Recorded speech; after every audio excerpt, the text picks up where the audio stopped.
Hello everyone, welcome back to the channel Parth Pratim Majumdar. পুনৰ এটি নতুন ভিডিঅ'ত আপোনালোক সকলোকে স্বাগতম জনাইছো। আমি কালি দুটা ভিডিঅ' আপলোড কৰিছো। তাত আমি গোটেই কথাখিনি পাতিছো যে আমাৰ কাউন্সেলিঙৰ ডেটসমূহ কি কি হয়, কাৰেকশ্যন উইণ্ড' কিয় নিদিলে, এনচন গোটেইখিনি কথাবোৰ পাতিছো। দেন আমি পাতিছিলো জেইচি এডমিশ্যনৰ কথাটো। যদি আপুনি জেইচি প্ৰিফাৰেঞ্চ দিছিলে, ফাৰ্ষ্ট প্ৰিফাৰেঞ্চ, বা আপুনি গম পাব বিচাৰে যে জেইচিত এডমিশ্যন ল'ব হ'লে কি কি ডকুমেণ্টছ বা এইবোৰ লাগিব, গোটেইখিনি কথা তাত ভিডিঅ' আপলোড কৰা হৈছিলে। চিমিলাৰলি আজি আমি আহিছোঁ AC Assam engineering college, Assam অভিযান্ত্ৰিক মহাবিদ্যালয়, তাৰ ওপৰত কথা পাতিবৰ কাৰণে আহিছোঁ। আমি গোটেইখিনি কথা পাতিম, ডিছকাছ কৰিম। কিছুমান কুৱেৰি আছিলে ষ্টুডেণ্টছৰ, সেইখিনি বস্তু আমি ডিছকাছ কৰিম এই পাৰ্টিকুলাৰ ভিডিঅ'টোত। তো ভিডিঅ'টো কমপ্লিটকৈ চাব। I think it will help you. তাৰে আগতে যদি আপুনি জইন কৰিব বিচাৰিছে আমাৰ ASCTS বেটছ, মানে আমাৰ ড্ৰপাৰ বেটছ CWৰ কাৰণে, য়েছ, বহুতে ভাবে যে CWৰ কাৰণে ড্ৰপ দি লাভ নাই, বাট য়েছ, বহুত ষ্টুডেণ্টে জইন কৰিছে already. Only 17 seat left. And এইটো সঁচা কথা হয়, অকল 17টা চিট বাকী আছে।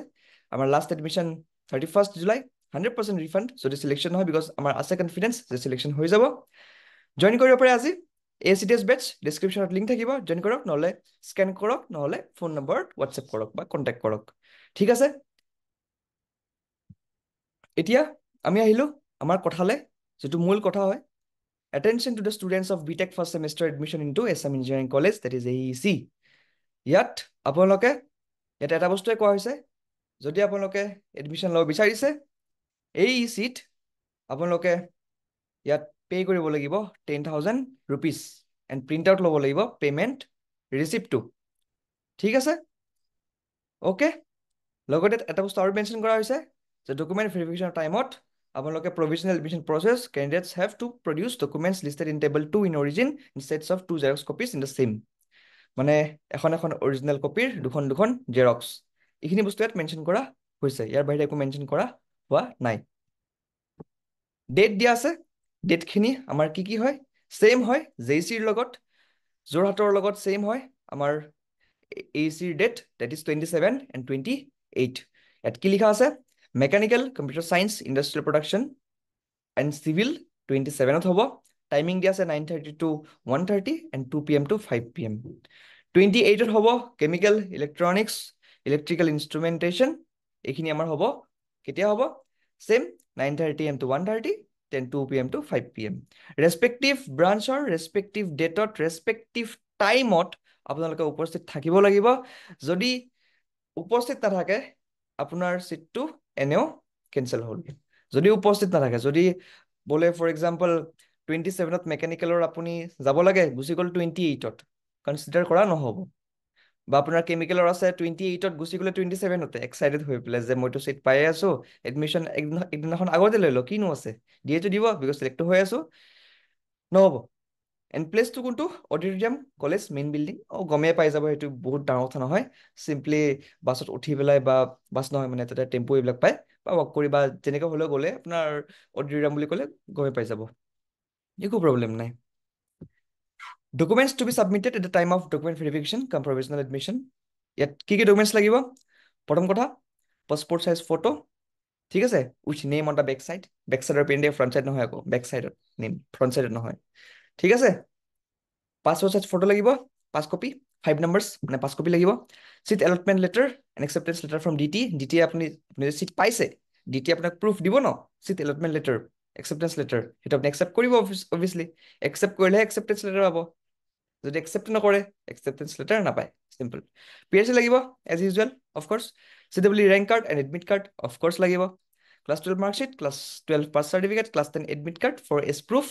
এণ্ড যিসকলৰ নাই এডমিট কাৰ্ড তেওঁলোকে বাৰ্থ চাৰ্টিফিকেট দি দিব, বিকজ কৰোণাৰ টাইমত যদি কিবা ইছ্যু আছিলে।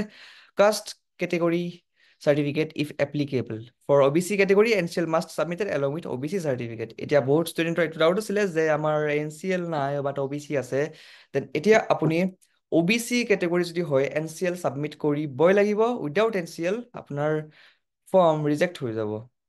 EWS চাৰ্টিফিকেট লাগিব, যদি EWS চাৰ্টিফিকেট লাগিব ডেফিনেটলি, যদি আছে।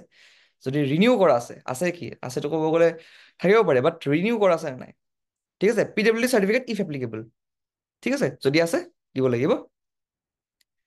এইখিনি হৈ গ'ল আমাৰ কথা। এতিয়া আমি আহিম ডাউটছত। তাৰ আগতে জইন কৰক আমাৰ Telegram, WhatsApp, Instagram, Facebook group. এতিয়া আহিছো আমি মূল কথালে। মূল কথা আমাৰ এইটো বেটছ নহয়। মূল কথা হ'ল বহুত ষ্টুডেণ্টে মোক এইটো কুৱেশ্যন সুধি আছে যে আমি যদি প্ৰথম কাউন্সিলিঙত একচেপ্ট কৰোঁ তেনেহ'লে এডমিশ্যন ল'ব লাগিব নে নাই।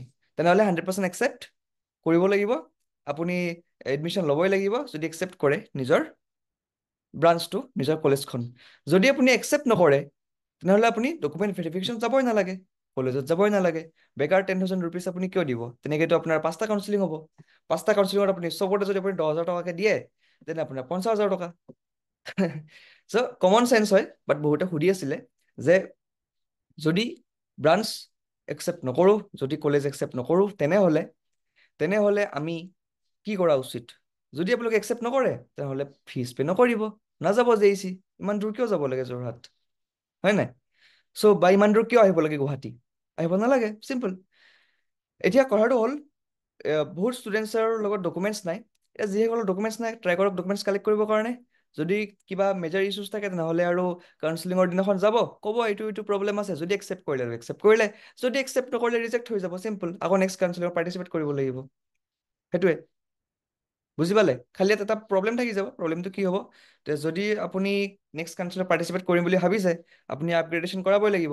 যদি আপুনি আপগ্ৰেডেশ্যন কৰায়, আপুনি ফিজিকেল ভেৰিফিকেশ্যন গৈ পেলাই একো লাভ নাই। ফৰ এক্সাম্পল কোনোবা ষ্টুডেণ্টে যদি ভাবিছে যে মই JEC পালোঁ এণ্ড মই এতিয়া AECত যাব বিচাৰিছোঁ, মই আপগ্ৰেডেশ্যন কৰিম, বাট মই JECত এডমিশ্যনটো লৈ থৈ দিওঁ।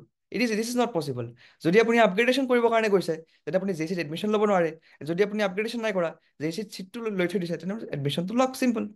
দুটা চিটটো আপুনি এনেও খাব নোৱাৰে, হয় নাই? এণ্ড যিসকল ষ্টুডেণ্টে মোৰ হিচাপত AEC বা JEC পাই যায় ফাৰ্ষ্ট কাউন্সিলিঙত, তেওঁলোকক মই এইটোৱে ৰেকমেণ্ড কৰিম যে আপোনালোকে AEC বা JEC চিটটো লৈ থৈ দিব। তাৰপিছত আপোনালোকে তাতে AEC বা JECত পঢ়ি কিনে খুব ভাল পাব।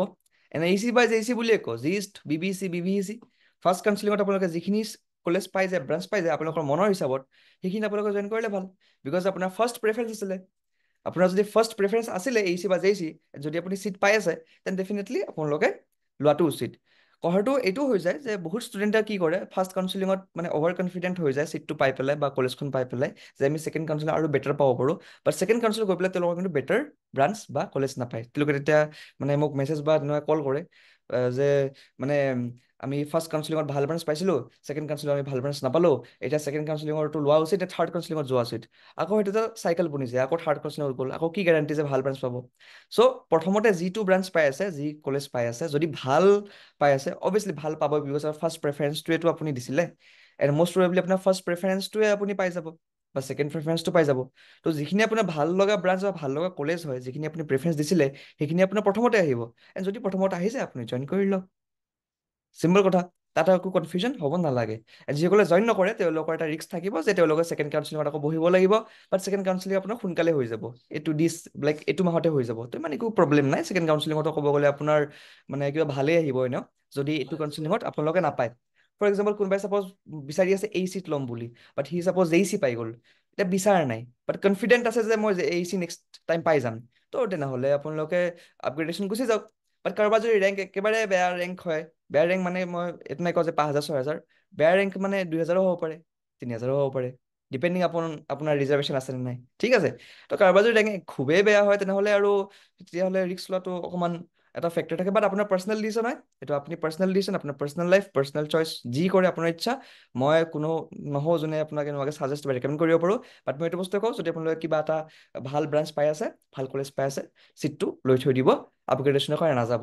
যদি আপগ্ৰেডেশ্যনৰ কাৰণে গৈ আছে নহ'লে এইটো বস্তু মনত ৰাখিব যে নেক্সট টাইম যাতে আপোনালোকে পাই যায়।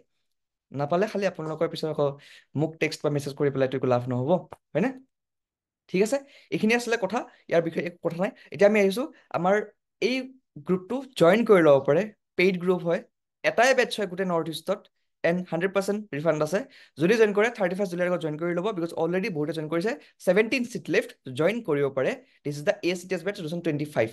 আমাৰ ৰেকৰ্ডছ, আমাৰ চিলেকশ্যনছ বহুত বেছি, তাৰ কাৰণে আমি একো প্ৰুফ দিয়াৰ দৰকাৰ নাই। আমাৰ অলৰেডি ষ্টুডেণ্টছে পাইছে, পাব, এণ্ড সেইটো আপোনালোকে কলেজ গ'লে গম পাব, ঠিক আছে? তাত একো মই কোৱাৰ দৰকাৰ নাই। বাট য়েছ, আমি বেটছ লঞ্চ কৰিছোঁ, এণ্ড ইয়াত জইন কৰিব পাৰে।